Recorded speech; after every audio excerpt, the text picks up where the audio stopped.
سڵاو بینەران و بیسەرانی کەناڵی ئاسمانی پێیان خۆشحاڵم لە ئەڵقەیەکی نوێی بەرنامەی پرچێتان دەگەمەوە. لەم ئەڵقەی بەرنامەکەماندا باز لە ڕاگەیاندن و بەرپرسیارەتی دەکەین. پرسیارە ڕاستی میوانەکانم دەکەم و دەپرسم ئایا چەمکی پیشەی بوون لە ڕاگەیاندندا بە واتای چی دێت؟ ئایا دەکرێت ڕاگەیاندن ڕەچاوی کولتوری کۆمەڵگاکەی نەکات؟ ئایا ڕاگەیاندن ئازادە لەوەی هەرچیەک بیەوە بیکات؟ وەڵامی ئەم پرسیارانە لە میوانەکانم وەردەگرمەوە.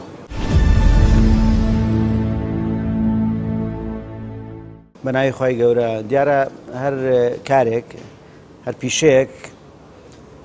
ئیتیک و ئەخلاقیاتی خۆی هەیە. کاری ڕۆژنامەنووسیش وەکو کاری میدیایی بەتایبەتی دوای گەشەکردنی بواری میدیا وردە بۆتە پیشەیەکی دیار و کە جێگەی سەرنجە. بەتایبەت دوای دروستبوونی کاریگەری میدیا لەسەر خەڵکەوە دوای گەشەکردنی هەمومان حەقەتە زانین کە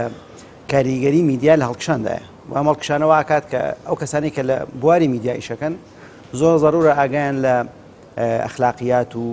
ئەو پرەنسیبانە بێت کە ئیشی میدیایی وا لە یەکات کە ئیشێک بێت کە کاریگەرێکی سلبی لەسەر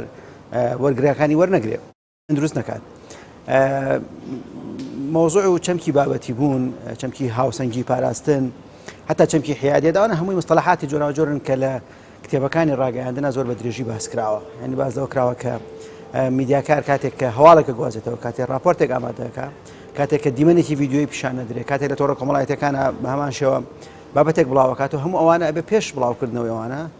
پێش ئەوەی بێوێت تیراژی زیادکە، بینەری زیاد بێ، کلیکی زیاد بێ، کۆمنتی زیاد پێش ئەوە بیر لەو کات و ئایا ئەمە چەندێک کاریگەری لەسەر خەڵک دروستەکە. ئەم قسە طبعا تەنها بۆ مجتەمەعات و کۆمەڵگە ئیسلامیەکان نییە، بەڵکو کۆمەڵگەکانی ئەوروپاش بە هەمان شێوە مۆزوعی پیشەیبوونی ڕۆژنامەنووس مۆزوعێکی جێگەی مشتومڕ و قسە لەسەرکردنی زۆرە و بەدەیان کتێبەیە کە قسە لەسەر ئەو بابەتەکەن. هەتا من جارێک کتێبێکم خوێندەوە، یعنی دوای خوێندنەوەی کتێبەکە ئەموت میدیاکارە گەرم کتێبە بخوێنێتەوە هەرگیز توخنی کاری ڕۆژنامەنووسی ناکەوێت بە معنە ئەوەندە لەمپەری تایە، ئەوەنداڵی ئاگاد لە خۆت بێ پەلە نەکەی زوو بڵاوی مەکەرەوە، ئاگاد لە قیەم و بەهاکانی مجتەمەع بێ، کاریگەری سلبی دروست نەکات. چونکە یعنی بمانەوێت نەمانەوێت ئیشی میدیایی بەقەدەر پزیشکێ، بەقەدەر مامۆستایەکی ئاینی، بەقەدەر ڕێکخراوێکی کۆمەڵگەی مەدەنی، بەقەدەر مستەحێکی ئیجتیماعی کاریگەری لەسەر خەڵک دروستەکە. مادام ئەو کاریگەری دروستەکە کەواتە بێ ڕۆژنامەنووسەکە ئەمە بە معنای سانسۆر و کۆنتڕۆڵکردن نیە، بە معنای حەزەر و پەلە نەکردن و زوو بڵاو نەکردنەوەی ئەو شتانی کە هەرچیت حەز دێ بوو هەرچیت ئارەزووت کرد نابێتەوە ئەکسە بڵاویکێتەوە، بەڵکو بێ ئاگاد لەوە بێ کە چەندە کاریگەری سلبی یاخود ئیجابی لەسەر کۆمەڵگە دروستەکە. دیارە هەموو کارێک، هەموو پیشەیەک کۆمەڵی یاسا و ڕێسا و میتۆدی تایبەت بەخۆی هەیە. ڕاگەیاندنی ژێکێکە لەو کارە گرنگانی کە ژمارەیەکی میتۆد و یاسا و ڕێسای خۆی هەیە کە ئەو کەسەی کاری تیا دەکات پێویستە زانست و زانیاری هەبێ لە بەرامبەری ئەو میتۆد و یاسایانەی کە لە بواری کاری ڕۆژنامەوانیە نووسراونەتەوە یان پێویستە کاری لەسەر بکرێت. بۆیە کاتێک ڕاگەیاندن کار و ئەو کەسێک کە لەناو ڕاگەیاندنا کار دەکات چ لە پشتی دەستگای کە ڕاگەیاندنەوەیە چ وەک ڕۆژنامەنووس وەکو پێشکەشکار کاری تیا دەکات پێویستە زانیاری هەبێ لەسەر ئەو چمکانەیەکەوە پیشەیی بوون بە کار و پیشەکەی دەدات. ڕاگەیاندن و میدیا ئەگەر ئەو کەسی کاری تیا دەکات شارەزایی نەبێت لەسەر ئەو ڕێساوی یاسانە دەکەوێتە هەڵەوە لەبری ئەوەی کە هاوڵاتیان و جەماوەر قازانج و سوودی لێ وەربگرن بەداخەوە دەبینی فەوزایەک دروست دەکات. لە هەرێمی کوردستانە تا ئەندازەیەکی زۆر بەداخەوە میدیاکاران هۆشیاریان نییە لە بەرامبەری ئەو میتۆد و یاسا و ڕێسایانەی کە پێویستە ڕاگەیاندن کار بیزانیەوە کاری پێ بکە بۆی کارەکەی پیشەیانە و بابەتیانەوێ. بۆیە دەبینی هەندێک جار ئێمە لە ڕێگەی میدیاکانەوە لەبری ئەوەی کە سوود و قازانج بە پرسە نەتەواییەکان، پرسە نیشتمانیەکان، کێشە گیر و گرفتە جەماوەریەکان بدرێت دەبینی بە پێچەوانەوە ئاراستی خراپ وەردەگرێت. بۆیە ئەمە مانایەکی پیشەی بوونە کە پابەندبوونە بەو یاسا و ڕێسایانەی کەوا کاری میدیایی و ڕاگەیاندین لەسەر ڕێک دەخرێت.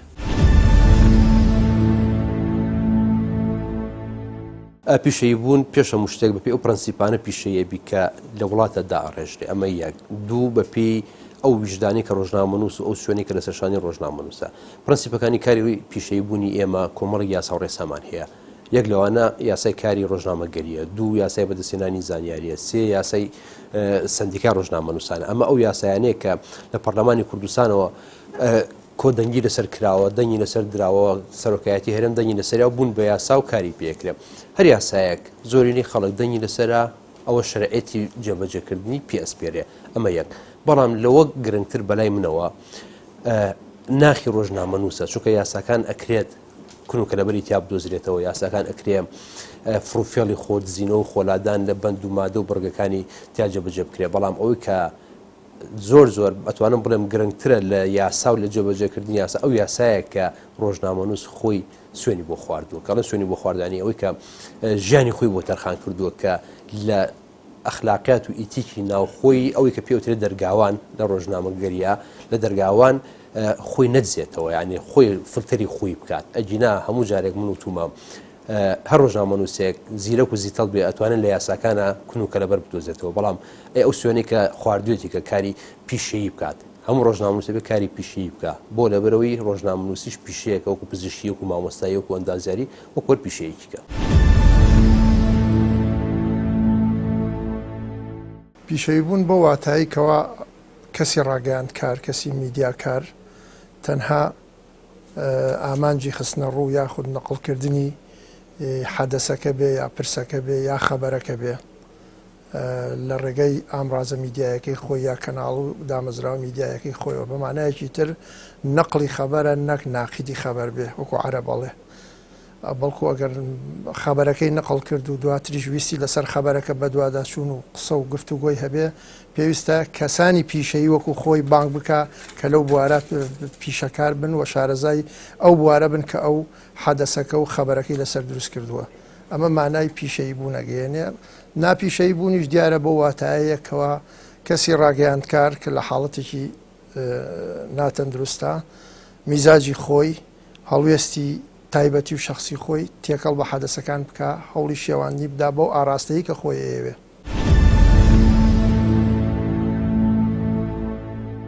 ئەکرێ هەندێک میدیا هەبن ئەسڵەن قەناعەتیان بە کەلتوری کۆمەڵگە نەبێ. بەڵام دوجار ئەوە تۆ پەیامەت ئاراستەی چیەکەی؟ ئاراستەی کۆمەڵگە و ئاراستەی خێزان و ئاراستەی تاکەکانەکەی.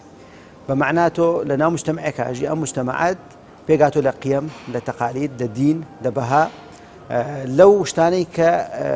لە باو باپیرانەوە ماوەتەوە، لەوەی کە مجتەمع خۆی قەناعەتی پێێتی، مراعاتکردنی هەموو ئەمانە کارێکی حتمیە بۆ دەستگای میدیایی. چەندێک ئەو دەستگای میدیای بتوانێت مراعاتی ئەمە بکە و ڕەچاوی ئەو بارودۆخە بکە، ئەوەندە بێتە میدیایەکی پرۆفیشناڵ و سەرکەوتوو. لە مجتەمعاتی غەربیە هەندێک ڕۆژنامە هەن ڕەنگە تیراژیان بە مەلاین بێ، هەندێک ڕۆژنامەژە ڕەنگە تیراژیان زۆر کەمتر بێ، بەڵام ئەو ڕۆژنامەی کە تیراژەکەی زۆر کەمترە کاریگەری سیاسی و کاریگەری لەسەر ئاراستەکردنی کۆمەڵگە زۆر زیاترە لەو ڕۆژنامەی کە ڕەنگە تیراژی بە مەلاین بێ. بە هەمان شێوە سایتەکان، بە هەمان شێوە دەستگای میدیایەکانی کە مەبەستم ئەوەی بڵێم کە دەستگای میدیایەکان زۆر پێویستیان بەوەیە کە مراعات و ڕەچاوی بارودۆخ و قیەمی مجتەمعەکانیان بکەن. ئەمەش بە معنە ئەوە نا کە بوەستێ بەدیار ئەوەی مجتەمع چی پێ باش بوو ئەو بڵاوکاتەوە، بەڵکو ئەم دەستگای میدیایی کە پێگاتوە لە بەرپرسی دەستگای میدیایەکە لە میدیاکارەکە لە هەیئەی تەحریر لە هەموو ئەوانەی ئەبێ بەردەوام بۆچی ئێمە لە ئیشی میدیای باس لە ئەخلاقیاتەکەین، باس لە پرەنسیبەکەین، باس لە بەهاکەین، هەموو ئەمانە لە دووتوێی کتێبە میدیایەکانە ئاراستەی میدیاکارەکرێ. میدیاکاریش ئەبێ ڕەچاوی ئەم بارودۆخە بکە،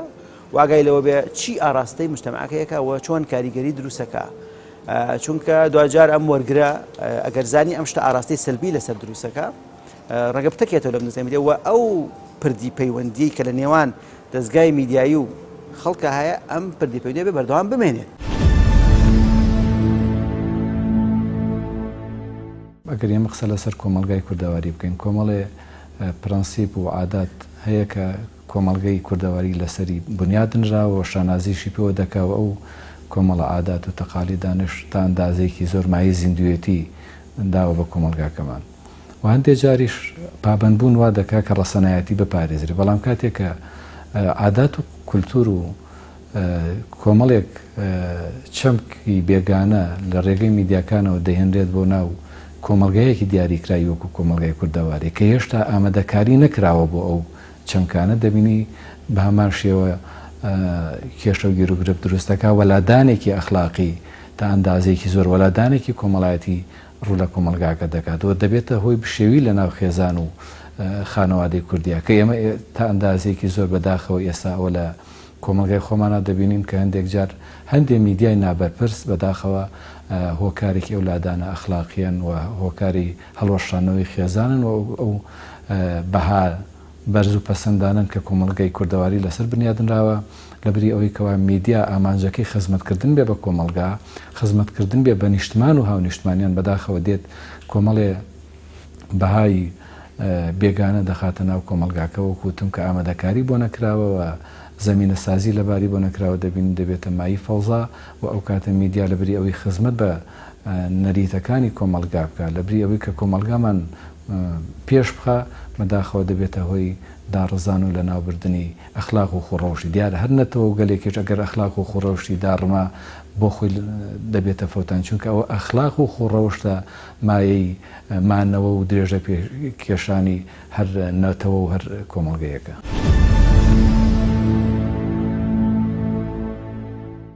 من خۆم ڕژبین نیم بەس بەداخەوە لێم ینی نەکەر من هیچ کەسێکی کە لە هەرێمی کوردستانە پیشەیبوونی ئەم قۆناغی ئێستەی کە ساڵی 2007 کەسمان بەدڵمان نییە کەڵم کەسمان بەدڵمان نیە بۆ لەبەرەوەی کە پێشەلکردنی یاسای ڕۆژنامەگەری بەردەوام ئەکرێ ڕۆژانە لەلایەن کەناڵەکانەوە لەلایەن خەڵکی کەشەوە بەرامبەر بە کەناڵەکان و بەرامبەر بە ڕۆژنامەنووسان ئەکرێت لەلایەن ڕۆژنامەنووسانەوە بەرامبەر بە خۆیان ئەکرێت لەلایەن ئیتیک و جێبەجێکردنی کاری ئیتیکی ڕۆژنامەوانیەوە ڕۆژانە پێشەلکاری ئەکرێت کەواتە تۆ لێرەیە گەشتێتە دووڕێنێکی ترسناک بۆ ئەوی کە میدیای کوردی ئەگەر ئەم سیمایی ئێستا هەیە ینی ئەم دەموچاوە ئەم شکڵە ئەم تانوپۆیی کە ئێستا لە میدیای کوردیایە ئەگەر ئەمە بێ بە دەموچاوی ئەبەدی و سەرتاسەری بەداخەوەڵم کە ئەبێ فاتیحای بوو بخوێنین بۆ لەبەرەوەی ئێستا خەڵک ناوێنێ پاشاگردانی خەڵک ناوێنی بێسەروبەری بەڵام متوانم بڵێم لادانێکی زۆر هەیە لە کاری پیشەیی بوون یەک دوو هەنێ حاڵەت دێتە پێشەوە کە نازانیت چۆنی هەڵسوکەوت لەگەڵ بکەیت چۆنی ینی چۆنی چارەسەر بکەیت ئەوەی کە ئێمەێتە بەردەستی ئێمە ڕۆژانە لە ئەم لقەیە کۆمەڵی کێشەن بەڕاستی باوەڕ ناکەم هیچ میلەتونەتەوەیکی کە ئەوەنە کێشەی جۆراوجۆری ڕۆژنامەنووسی هەبێت بێگومان ڕۆژنامەنووس و ڕاگەاندن کوڕی ژینگە و کوڕی خاک و کوڕی نەتەوەی خۆیەتی ینی ئەمە کە من پێت ئەڵێم کابرایەکی ئوسترالی ناتوانێت بە پرەنسیپەکانی دەوڵەتی تورکیا کاری ڕۆژنامەنووسی بکات کابرایەکی کەنەدی ناتوانێت بە تەنانەت کە ئەمریکا دراوسێشێتی یعنی کولتوری خۆی ئەپارێزێت زمانی خۆی ئەپارێزێت هەڵسوکەوتی خۆی ئەپارێزێت پرەنسیپەکانی ئاین پاراستنی سیمبولەکان ینی ئەمانە ئێمە هەمووی کە ئەڵێم یاسا لە یاسای ئەمانەمان هەموو هەیە یاسایەکماندا ڕشتووە بەپی ئەو یاسایە کار بکەین ئەبێت پەیڕەوی ژینگەی ئەو وڵاتە ئەو هەرێمە ئەو شارە ئەو دەڤەرە بکەین کە کەناڵەکەی تایە بێگومان تۆ کەناڵ بۆ چه پەخشەکە ئەگەر تو لەو حاڵەتەیە باسم لەوە نایە کە ئەگەر هاتوو کەناڵێکە بێ بە زمانێکی بیانی تەوجیه بێ ئاراستە بێ بۆ دەوڵەتێکی دیاری کراوە ئەوە لە کاتی ئۆپۆزیسیۆن بوون و ئەمانەیەم حاڵەتانە دروستە بێ ئەوە بابەتێکی کێ ئەجینا هەر کەناڵێک ئەگەر هاتوو ژینگی خۆی نەپاراست هەر کەناڵ ئەگەر هاتوو زمان و ئاین و نەتەوە و سیمبولەکانی خۆی نەپاراست ئەو کەناڵە کەناڵێکی ئەتوانم بڵێم ینی خۆشەویست نابێت لە لای خەڵک کە خۆشەویستیش نەبوو خەڵک گوێی لێ ناگرێ نایبینێت کە گوێگر و وەرگرت کەم بوویەوە فیدباگت لێ کەمە بێتەوە کە فیدباگت کەم بوویەوە کەواتە تەنها ئەوەیە کە پارەیەکە ئیهێنی بەزایایی بەخشیت و ئەیدۆڕێنی ئەجینا ئەگەر وەکو سەرفیات و وەکو خەرجی بڵێ وابزانم میدیا زۆرترین خەرجی تیا سەرف ئەکرێت بۆ ئەم خەرجی ئەکرێت بۆی کە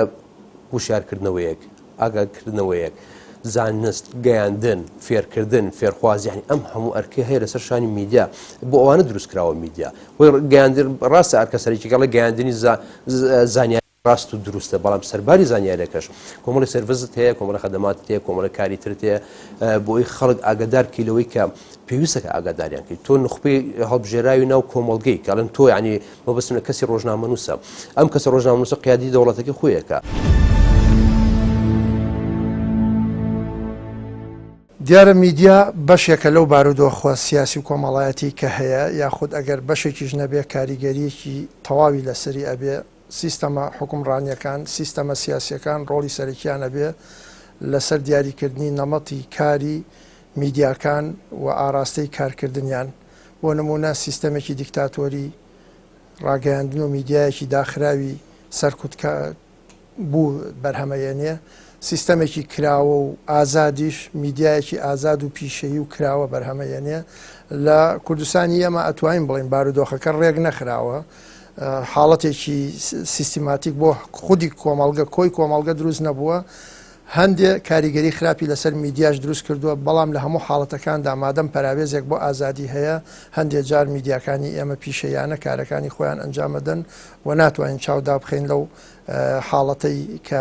لەو هەنگاوانەی کە میدیای کوردی بەرەو پێشەوە ناوێتی بە بەراورد بەوەی کەەوە لە ڕابردووە هەبووە قۆناغ بە قۆناغ لە میدیای حیزبیەوە هاتۆ بەرەو میدیای ئەهلی و تەنانەت میدیا حیزبیەکانیش ئێستا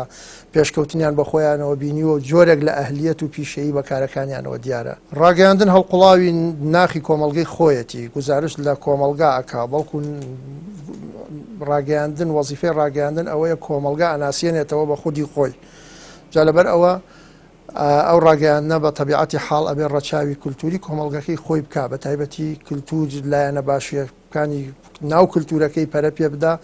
و لایەنە خراپەکانیش ئەوەی پێویستی بە ئیسلاحات و پێویستی بە گۆڕانکاری وەرچەرخان هەیە بە پێی سەردەم و ڕۆژگارەکان ئەوەش خۆی بۆ خۆی بە ئالێتی تایبەتی خۆیەتی و بە میکانیزم و ئاراستەی خۆی ئەبێت تعاملی لەگەڵا بکرێت بەڵام لە هەموو حاڵەتەکانە کللتوری چەسپاوی کۆمەلگە بەهاکانی کۆمەلگە بە تایبەتی بەها ئەخلاقیەکان ئەمە حاڵەتێکی زۆر گرنگە کەوا میدیاکان ئەبێ کار لەسەر چەسپاندنی بەها ئەخلاقیە باڵاکانی کۆمەلگاکانی خۆیان بکەن چکە ئەو بەهایانە حاڵەتێکی نۆرماڵ و چەسپاون لە هەر کۆمەلگایەکدا نەمان و لەقکردن و لاوازکردنی ئەو بەهایانە ئەبێتە هۆی دروستبوونی فەوزایەک چ لە ڕووی کۆمەڵایەتیەوە بێ چ لە ڕووی سیاسیەوە بێ و چ لە ڕووی فەرهەنگیشەوە بێ. خۆی شتی ڕەهاییمان نییە بە مطلقی بڵێ ئەم دەستگا میدیایە بە ڕەهایی و بە مطلقی ڕەچاوی هیچ قیم و هیچ بەهایەکی مجتەمع ناکە شتی وانە. بەڵام ئەتوانین بڵێن ئێستا فەزایەکی کە دروست بووە کە بریتێ لە فەزای سۆشیال میدیا ڕەنگە بڵێم ڕەچاو نەکردنەکە زیاتر لەوێ خۆی بینێتەوە ئەو فەزایە بۆتە فەزایە کە میدیاکارەکە هیچ سانسۆرێکی لەسەر نییە و دەستگا میدیایەکە بیر لە عواقبی ئەمە ناکاتەوە و هیچ کۆنتترۆل و سانسۆرێکی نییە کەسێک نییە پێی بڵێ ئەمە بڵاو کرد ئەو بڵاو مەکەرەوە لەبەرەوە هەرچی هات بە خەیاڵیان هەرچی ئارەزوو کرد لێ بڵاوێ کاتەوە هەندێک جار کۆمنتی چالاکەوانێکی تۆڕە کۆمەڵایەتی ڕەنگە زەجێکی کۆمەڵایەتی دروستکە ڕەنگە بڵاوکردنەوەی ڤیددیۆیە کێشێکی گەورە کۆمەڵایەتی دروستکە لەبەرەوە ڕەنگە کێشەکە لەوێ زیاتر بێ بگەڕێنەوە بۆ دەستگا میدیایەکانی خۆمان دەستگا میدیایە فەرمیەکان ئەوانەی کە لە هەرێمی کوردستان هەن و پرسیارەکە جنابەت کاڵی ئایا لەناو ئەوانە هەن بەدڵنیاییەوە ئەو ڕەخنە و گلەیانەی کە ئاراستەی میدیای کوردی ئەکرێ بەشێکی زۆری لێەوە سەرچاوی گردوێت لەوە کە دەستگا میدیایەکان ڕەچاوی ئەم قیم و بەها ناکەن من نمونەیەکت بۆ بێنمەوە جەنابەت لەم شەوانە سەیری کەناڵێکی ئاسمانی مەکرد ساعات 8:30 زنجیرە تەمسیلیەک پیشانی خەڵکیات زنجیرە تەمسیلەکە نووسراوە زائید 16 باشە تۆ ینی کەناڵە ئاسمانەکە چاک ئەزانی کە 8:30 مجتەمەعات و خێزانی ئێمە مناڵ بەخەبەرەوە ئاگای لە ئەم زنجیرە تەمسیلیە یعنی تۆ یعنی قابلە ئەم باوکە ئەم دایکە بە مناڵەکە بچۆ ژوورەکەی ئەو دوی زەحمە بێ ئەمە سەیری ئەم زنجیرە تەمسیل کاتێک کە تۆ ئەنووسی زائید 16 یاخود زائید 8 ئەبێ شتێک بێت کە لە 12 لە کاتێکی درەنگا بێ لە کاتێکا بێت کە ئەم مناڵە ئەم دیمەنە تەمسیلە نەبینێت و ڕەنگە هەر خۆدیشی ئەم زائید 16 و ئەوانە کە بڵاوکرێتەوە هیچ جدوایەکی نەبێت چونکە مجتمعاتێکی ڕێکخراو نییە منەظەم نیە بەمەعنا خێزانەکان بە هەمویانەوە سەیری یەک شت یەک دیمەن نەکەن و هەمویان پێکەوە دانیشتن متەئەسیرە من بم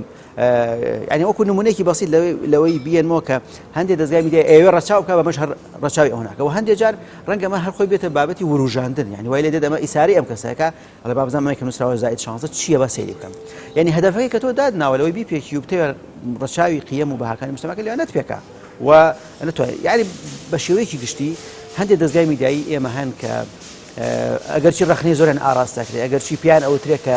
ئەوەی کە ئێوە بڵاوی ئەکەنەوە دوورە لە قیم و لە بەهاکانی مجتەمع بەڵام بەداخەوە هەر بەردەوامن لەسەر ئەوە و دڵیان خۆشە بەو تەلەفۆنانەی بۆیان دێ بەو ڕەنگە هەندێک کەس دڵخۆش بن بۆ جۆرە زنجیرە تەمسیلیانە و جۆرێک لە یعنی خۆشبەختیان ڕەنگە پێ ببەخشێ ئەمە یعنی واکات ئەوەی کە پێ ئەوتێ متمانە سقام متمانە بوون بە دەستگایەکی میدیایی وردە کزە بێ دەستگای میدیایش بریتە لە متمانە کە بینەر و وەرگری دەستگای میدیایی متمانەی نەما بە دەستگای میدیای لێ تەکێتەوە ڕۆژ بە ڕۆژ بینەر و بیسەری کەمتر بێت.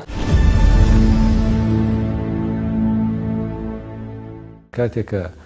لە چوارچێوی پیشەیی بوونە هەر میدیایە کاری نەکرد و فەوزای دروست کرد و نابەرپرسانە کاری کرد تەنا بەرژەوەندی شەخسی و مادی خۆی لە پشتی قازێکەوە بوو کۆمەڵێ بەرژەوەندی مادی دەست دەکەوێت هەندێک حەز و ئارەزوی شخصی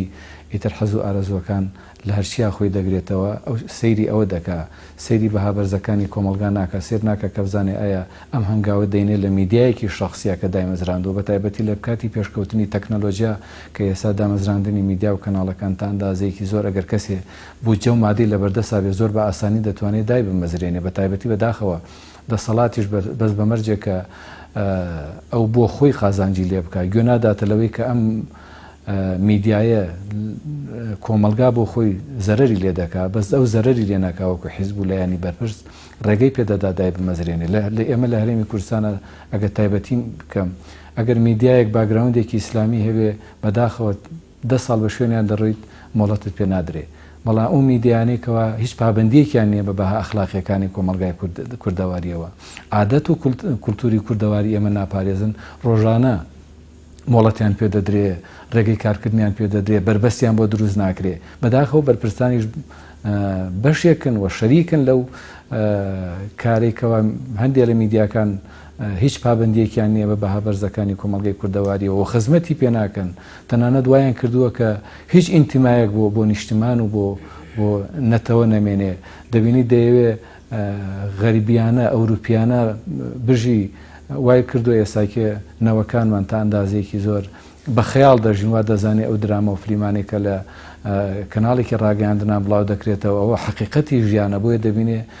بەبێ هیچ ئامادەکاریەک دەیەوێت لە ژیانی ڕۆژانی خۆیان ئەمە تاقیب بکات و بەڵام کاتێ نازانێەوە کاری دەرهێنەرێکە وای ڕێخستووە لەوانەیە هەندێک لەو فلیم و درامانەش کە لێرە بڵاو دەکرێنەوە میدیاکانی کوردستان لەو شوێنانی کە بەرهەمێنراون ڕێگە نەدرێن پەخش و بڵاو بکرێنەوە بەڵام لێرە چاودێرینی ئەگەر چەندها چاودێری کە بێ بەسەر کای ئاینەکەەوە هەیە ڕێگە دەگیرێت لەوەی کە میدیای ئیسلامیەکان وتاری مامۆسایەکی ئاینی پەخش بکە کە هیچ حاڵەتێکی تیانی پێچەوانەی بەها بەرزەکانی کۆمەلگا بێ پێچەوانی ئەخلاق و ڕەسەنایەتی کۆمەلگای کوردەواری بێ ئەوە ڕێگەی لێ دەگیرێ کەناڵەکان لەسەرەوە سزا دەدرێن بەڵام دەبینی لێپیچینەوە و متابعکردنی هیچ کەناڵێک ناکرێت کاتێک کە دەبینی ئەنواع دراما و فلیم و بابەتی نەخوازراو دەهێنرێتە ناو کۆمەلگای کوردەواری کە ئامانجەکەی هەڵوەشانەوەی خێزانی کوردەوە ڕەنگەکەشی دەرکەوتو ئەو کەسی کە بچێتە ناو دادگاکانی هەرێمی کوردستان دەزانێت بەوەی کە ئەو هۆکارانێک کە خانەوادە و خێزانی کوردی هەڵوەشاندووە یەکێک لە هۆکارەکان بەداخەوە ئەو میدیان نابەرپرسانەیە کە لە هەرێمی کوردستانە کار دەکەن. ئەگەر بەراوردی ئەو وڵاتانە بکەین کە میدیاتایە دەسەڵاتی چوارەمە یانە دەسەڵاتی چوارەم لە پێشترا بۆ نمونە ئەگەر دەوڵەتی ئیسرائیل وەرگرین ئێمە دەوڵەتێکە لەسەر ئەساسێکی ئاینی دروست بووە ڕێگە بە هیچ کەناڵێکی نادرێت لە سەرانسەری ئیسرائیلە کە بە هیچ شوێ باز لە ئاینەکەی خۆیان بە شێوازە لە شێوازەکان بکە کە بەدڵی خەڵک نەبێت. کۆماری ئیسلامی ئێران دەوڵەتی دراوسی خۆمان کە لە بەندەستی خۆمانایە هەموو کەناڵەکان زیاتر لە 1000 کەناڵی بینرا و تەلەڤیزیۆن و ئەتوان بەم لۆکاڵ و ئاسمانی هەیە بە هیچ شوێ لەم کەناڵانەوە ڕێگە نادرێت کە باز لە سەرکردەیەک و سیمبولێکی خۆیان بکەن ینی بەم شێوازە بەڵام دەوڵەتێکی وەکو ئەمریکا کە لەسەر ئەساسێکی دینی دروست نەبوو ئەم هەموو کەناڵی هەیە ئاین لەوێ ئەتوان بڵێم سەربەسە بەڵام ئەوانی ڕێگە نیان بە هیچ شوەیە باز لە نەریتێکی خۆیان بکەن بە شێوازە لە شێوازەکان ئەمە سیرەکەی ژینگە ئەی سەپێنێ بەسەر تۆیە کە لە وڵاتی کە ئیشی تیاکەیت بەپی زمانی ئەوان بەپی دڵی ئەوان بەپی ئیشوکاری ئەوەی کە ئەبینی لای ئەوان پیرۆزە و نابێت پێشێلیخی ئەوەی کە لای ئەوان قێزەونەت و نابی بینی جوانیکە ئێستا لای ئێمە بەداخەواڵێم هەنێک لە قێزەونیەکانی کۆمەلگا لە هەنێ شوێن بۆی لایک زیاب بکە بۆ ئەوەی خەڵک بینەر زیاب بکە کەسێکی قێزەونیان سەر تەلەڤیزیۆنێکە 100 داوای یاسایی لەسەر تۆمار کراوە ئەکا بە پاڵەوانی میلەتێک و ئەو کاتە کێشەکە و زانی سەر لە بەری برینارکردنەکە هەست و نەسی برینارێکە بۆ وەرگرەکە بێت کە ئەڵێم وەرگریانی مەبەستمەوەیە کە دانیشتۆ بدار ئەو کەسەوە یعنی ئەم حاڵەتانە چ بە ئەم دیوە چ بە ئەو دیوە ئەمە پێشەلکردنی مافی وەرگرە بەداخەوەڵم ئێمە لە هەرێمی کوردستان وەرگر مافی خۆی نازانێت چۆن ڕۆژنامەنووس ماف امتیازاتی هەیە چۆن کەناڵەکە ماف امتیازاتی هەیە بە هەمان شێوە منی وەرگر کە دانیشم بەرامبەر بە تەلەڤیزیۆنەکەم مناڵەکەم لە باوەشمە داناوە ئەم مناڵە سەیری ئەو تەلەڤیزیۆنەکە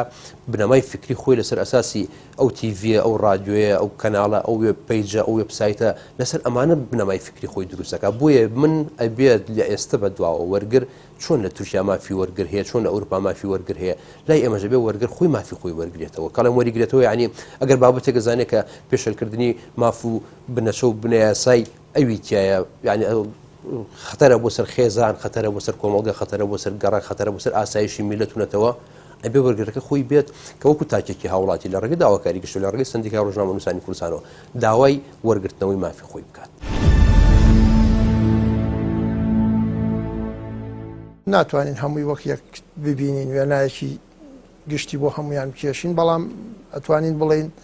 ڕاگەیاندنی کوردی هەندێک لە ڕاگەیاندنەکان و لە هەندێک لە وێزگەکانی کارکردنیاندا ڕەچاوی کللتوری کۆمەلگایان کردو بەڵام بەداخەوە هەندێک حاڵەتی چاولێکەری و لاساییکردنەوەی کللتوری بیانی و بە تایبەتی کللتوری ڕۆژ ئاواژ ئەبینین لە میدیای کوردیە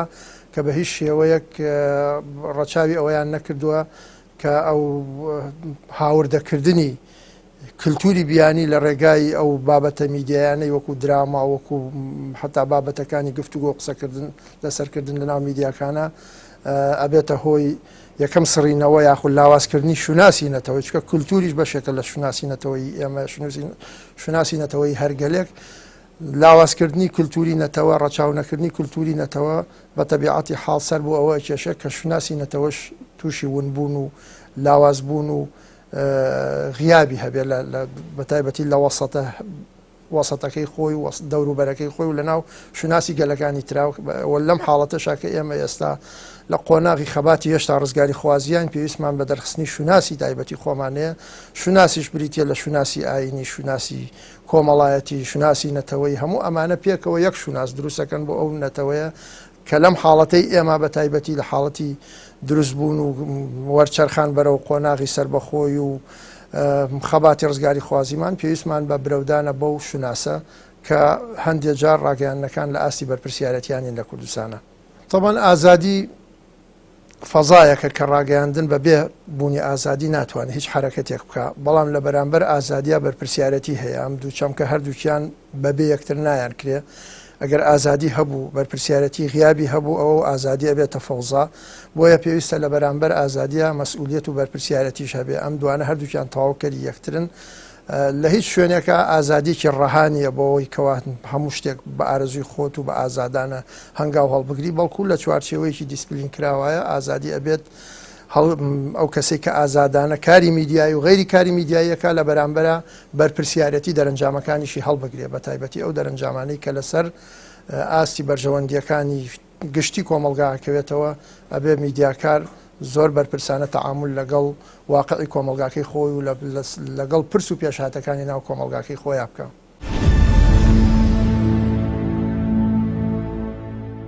ئەکرێت دەستگایەکی میدیایی هەبێ بڵێ من ئازادم لەوەی چی بڵاوەکەمەوە من ئەم قسانە کە ئیکەم باسم لە سانسۆر نییە بەقەدەر باسم لەوەیە کە دەستگای میدیایی معتەبەر ئەوەی کە ئێوێ خاوەن کەسایەتی و خاوەن شخصیت بێ ئەبێ ئاگای لەم پرەنسیب و بەهایانە بێ یعنی ئێمە ئەگەر ئەو دەستگای میدیایی ئەوێت ئەم حقیقەت و ناڕاستی ئەم ینی بۆ چوونەی من بزانێ خوێندنەوەی بکە بۆ دەستگای میدیایەکان لە وڵاتانی پێشکەوتووە لە ئەوروپا کە ئەوانیش بە هەمان شێوە ڕعاتی ینی ئەگەر یەک متابعی BBC بکە وەکو دەستگایەکی میدیایی معتەبەر لە BBC ئایا هەرگیز شتێکە بینی کە دوور بێ لە قیەم و لە بەهاکانی تەنانەت مجتەمەعی غەربیش نەک مجتەمەعی ئێمە کەواتە ئەم دەستگای میدیایی ئێمە ئەولاترە کە مراعاتی مجتەمەعیەکی موسڵمان بکە کە قیەم و بەها و تەقالیدی هەیە کە خێزان تا ئێستاش تۆکمەیە کە پابندبوون بە ئاینەوە تا ئێستاش حاڵەتێکی زۆر بەهێزایە هەموو ئەمانە بێ دەستگای میدیایەکە ڕەچاوی ئەم حاڵەت و ئەم بارودۆخانە بکە یعنی هەندێک دەستگای میدیایی ئێمە هەبوون کە لە سەرەتای دروست ڕوبەڕووبوونەوە لەگەڵ داعشا ئەیانی مراعاتی ئەوە نەکەن کە مستەلەحی شەهید لە پێشمەرگەکان بنێن دوای هەرسیان کرد کە مجتەمەع و کۆمەڵگە ئەمە قبوڵ ناکە دەستەواژەی کوژراویان گۆڕی بە دەستەواژەی شەهید کەواتە ئەمە مراعاتکردنە ئەمە ڕەچاوکردنە کەواتە دەستگای میدیایەکەش کاتێک کە زنجیرە تەمسیلێک بڵاوکاتەوە کە دوورە لە بەها و لە پرەنسیبیە ئەخلاقیاتی ئێمە مەفروضە مراعاتی ئەو بکەوە ئەمە کاریگەری سەلبی دروست کردو یعنی چەندین نمونەمان هەیە کە خەڵکێک منداڵان دێن ئەم شێوازە تاقی ئەکەنەوە و ئەم حاکاتە بێتە کێشەیەکی گەورە. بە تەسەوری من نابێت لە ژێر هیچ ناونیشانێکە ئازادی ڕادەربرین قەتیز بکرێ ڕێگەی لێ بگیرێ، بەڵام ئەوە بووە بە شتێکی زۆر ئاسایی کە هەمومان دێڵێنەوە ئازادی تۆ لەو کاتا کۆتایی دێکە ئازادیەکانی من دەست پێ دەکات، دێتە سنووری من. بۆیە من پێم وایە کاتێک قسە لەسەر پیشەیی بوون دەکەین دەبێت کۆمەڵی یاسا و ڕێسا هەبێ هەمومان پێوە پابند بین، لە ئەو پەڕی چەپەوە بۆ ئەو پەڕی ڕاست، لە ئەو پەڕی داخراوە لە ئەو پەڕی حیزبیەوە بۆ ئەو پەڕی ئازاد، چونکە گەوانە بێمە میدیاکەمان ناتوانێت خزمەتێ بکات. بۆیە بێگومان من لەگەڵەوەم کە ئازادی ڕادەربڕین هەبێ، بەڵام پێویستە ئەم ئازادیە کۆمەڵی یاسا و ڕێسا هەبێ کە ئێمە هەمومان پێوە پابند بین بۆ ئەوەی کە ڕێگری بکات لە سوکایەتی و بێڕێزیکردن و تەشیرکردن لە بەرامبەری یەکتر، چونکە هەندێک جار کاتێک کە سنوورەکان دەبەزێنن بە ناوی ئازادیەوە دەبینین بە هەمان شێوە ئەو بابەتانێک کە ڕەهەندی نیشتمانیان هەیە و پەیوەستن بە پرسی نەتەوایەتیەوە و پەیوەستن بە ئاسایشی نەتەوەیە دەخرێتە ژێر پرسیارەوە و دەبێتە لەکەیەک بۆ پرسە نەتەوەی و نیشتمانەکانمان.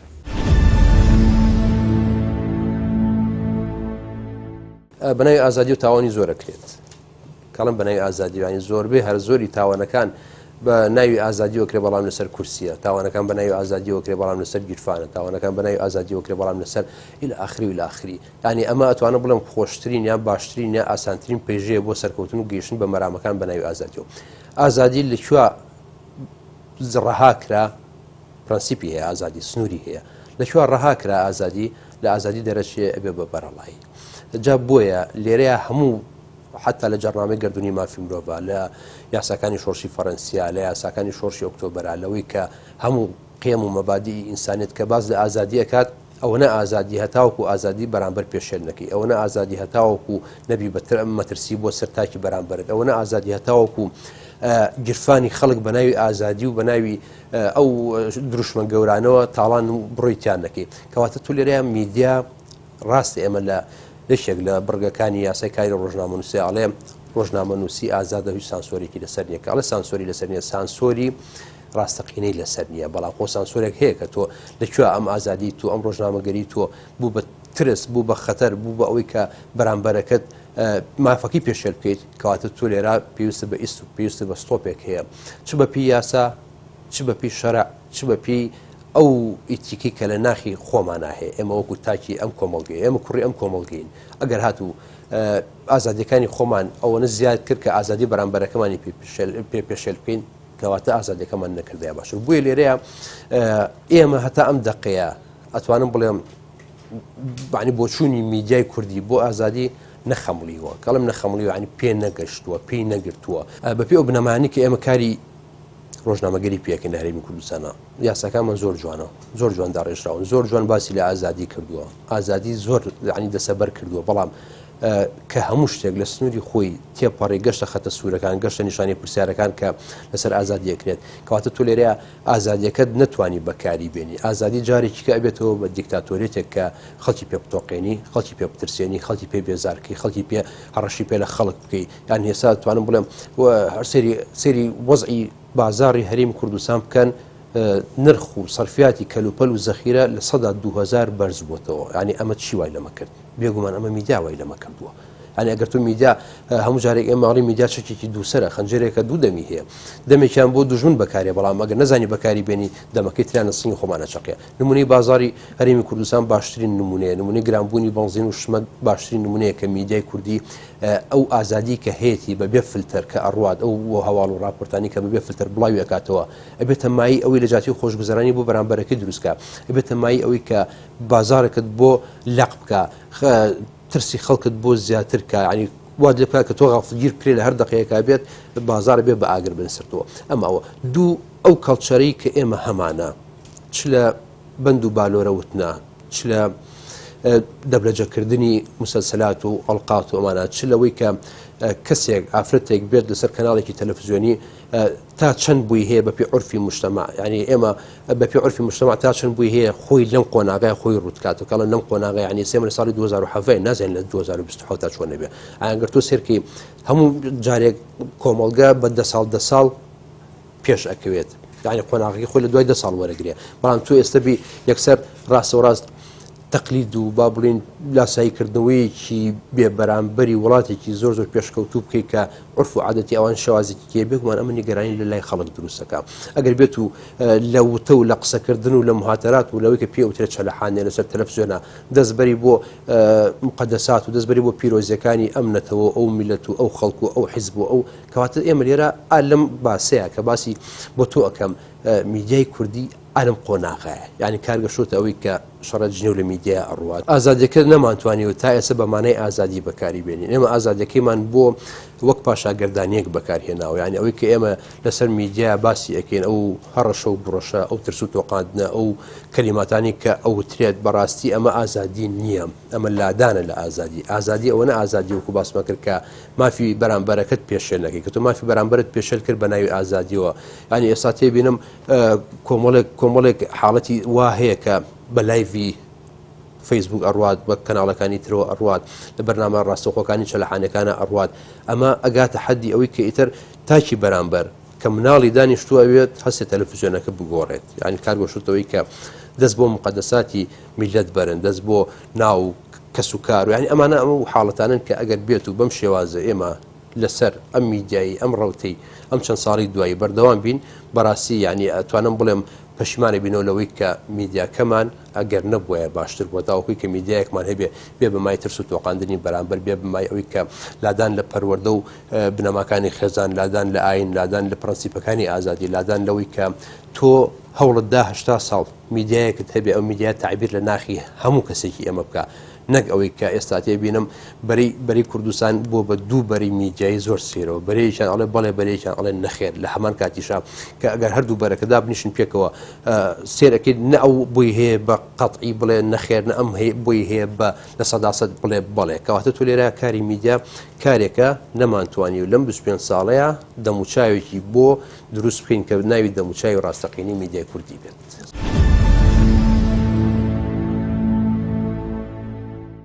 من وایە بینم کە بە بەراورد بم بارودۆخە فەوزەویی کە ئێستا کۆمەڵگەی کوردی تایە بە تایبەتی لە بواری سیاسی و لە زۆربەی بوارەکانی ترایمە نەمانتوانیوە واقعی کۆمەلگای خۆمان چ لە بواری سیاسی چ لە بوارەکانی کا بە مؤسسە بکەین بە دامەزراوە بکەین دامەزراوە غیابی هەیە لەم کۆمەلگایە سیستەم غیابی هەیە مەسەلەن سیستەمی سیاسیمان نیە تا ئێستا ڕژێمی سیاسیمان نییە جۆرێک لە ئیدارەی حیزبیمان هەیە وڵات دابەش بووە بە میزاجی حیزبەکان بەڕێوە ئەچێ لە فەزایەکی فەوزەوی وایە بەراوردی بکەین بە کاری میدیاکارەکان و ئەزان میدیاکارەکان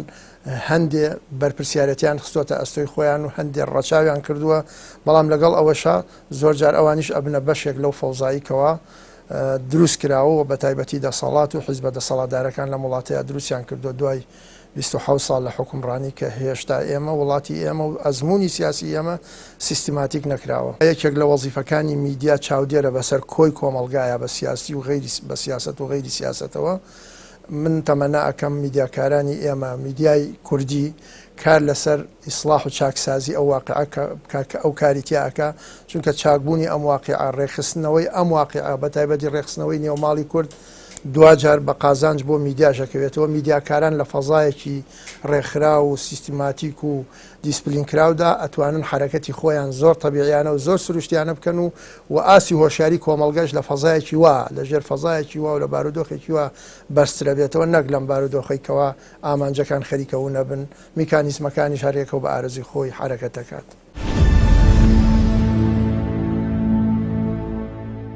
لە تیۆری بەرپرسیارەتی کۆمەڵایەتیە کە یەکێکە لە تیۆرە بەناوبانگەکان لە مجتەمەعاتی غەربیە هەڵقوڵاوە دوو مستەڵاح ئەم تیۆری لەسەر بنیان درراوە دوو دەستەواژە دەستەواژەی ئازادی و دەستەواژەی بەرپرسیارەتی پێکەوە وەرگێرەدراون چونکە تیۆری پێش ئەوە پێوتێت تیۆری ئازادی حڕیەت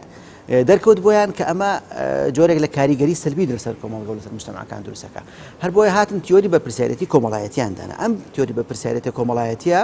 ئەم تیۆری بەرپرسیارەتی کۆمەڵایەتیە باسی چیمان بۆکە باسی دوو دەستەواژ و دوو بنەمای سەرەکیمان بۆکە هەم دەستگای میدیایەکە ئازادە و هەم ئەبێ ئاگاش و ئاگای لە مجتەمەع و لە کۆمەڵگەکەی بێەوە بەرپرسیارەتی ئەخلاقی بەرپرسیارەتی کۆمەڵایەتی ڕەچاو بکە بۆ ئەوی ئەم دەستگای میدیایە نەبێتە مشەخۆرێک بۆ کۆمەلگا نەبێتە ئەژدیهایەک نەبێتە کێشەیەکی گەورە جاری وایە خودی دەستگای میدیایەکە لەباتی لەبری ئەوەی کێشەکانی کۆمەلگا حەلکە خۆی ئەبێتە کێشەیەکی گەورە یعنی ئەم دەستگا میدیا بۆ ئەوەیە کە ئەحداس و ڕووداوەکانی کۆمەڵگە بگوازێتەوە و بێتە بەشێک لە چارەسەری ئەو معانات و مشاکلانی کە کۆمەڵگەیەتی ئەگەر دەستگا میدیایەکە ئەڵێ ئەگەر ئێمە خوێ بۆ ئەکەینە بۆی ئەگەر خوێکە خۆی گەنی کەواتە ئەگەر دەستگا میدیایەکە خۆی بووە کێشەیەکی گەورەوە خەڵک بەردەوام مشتومڕیان لەسەر ئەوە بوو کێشەی لە کۆمەڵگە دروست کردووە خێزان لە یەکتریدا بڕیوە ژنومێر جیابنەوە کاریگەری سەلبی دروست ئەکا منداڵ تەمەڕوو دەکات لە خێزان و لە ئوسرە جۆرێک لە ئیعجابوون دروستە بێ بە هەندێشت هەموو ئەمانە واکات کە یعنی ئێستا لە مجتەمەعاتی یابانیە بنمونە پارێزگاری لە جلوبەرگ پارێزگاری لە شێوازی خواردن پارێزگاری لە کللتور و لە سەقافیان پارێزگاری لە زمانیان پارێزگاری لە هەموو ئەمانە هەندێک بەهان کە ڕەچاویکن کاتێک کە تۆ لە کەناڵە ئاسمانەکانی خۆتە زنجیرە تەمسیلی کۆری و زنجیرە تەمسیلی تورکی و ئێرانی و ئەجنەبی هەموو ئەمانە تەواو